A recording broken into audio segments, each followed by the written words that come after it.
Bienvenidos, fans of the hottest entertainment on the planet. I mean, Fuego here. This is a Rapido Fuego review for the latest, starring none other than five-time Academy Award nominee and Dos Tempo winner, Jodie Foster. It is a French film, actually, and it is entitled A Private Life. And so I am not familiar with this French woman director's previous work. As I was scanning her letterbox, she had, I think, like 5 or 6 other credits beyond this one. But, I mean, great to see Jodie, still doing it in her 60s now. I mean, she is about as iconic as they get, and that's definitely what got me in the theater to see this film. So she is a American psychiatrist that has very obviously been living in Paris for a number of years. So interesting thing, though, is how her character is written more so than anything, because she is most definitely a fairly flawed individual. So we get some indications within like the opening, I'd say like 10, maybe 15 minutes of the film that maybe, despite her capabilities, she's not exactly the best psychiatrist. There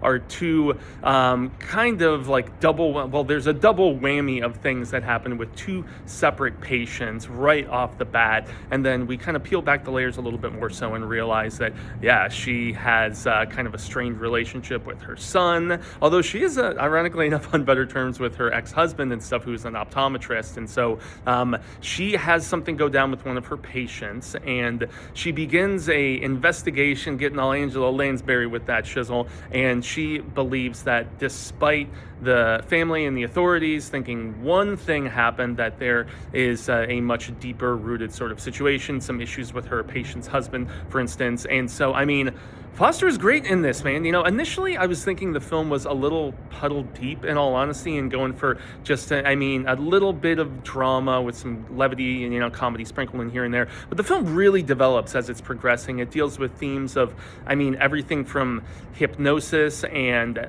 hypnosis with the essence of curing something, like quitting smoking, for instance, in contrast with, when you're going to therapy and you're treating something as opposed to curing. So there is that sort of, back and forth, push and pull going on with those two mindsets. And then, we also have the fact that, she, after undergoing a little hypnosis herself, starts to believe in possibility of past lives, because she sees an essence of one with that patient that she is doing some investigative work with regards to what went down with her. And so, it's a fascinating character study. She has a tremendous scene where she's drinking way too much wine and she's getting into it with her ex-husband, her son, her son's wife is there. And so, it really shows that Jodie still has her teeth as sharpened as ever. And she's a flawed person, but she's like kind of working on herself, as the movie gets into the third act and some more is revealed. So I don't know. At the end of it, I found myself much more impressed than I was about halfway through. So props on Jodie.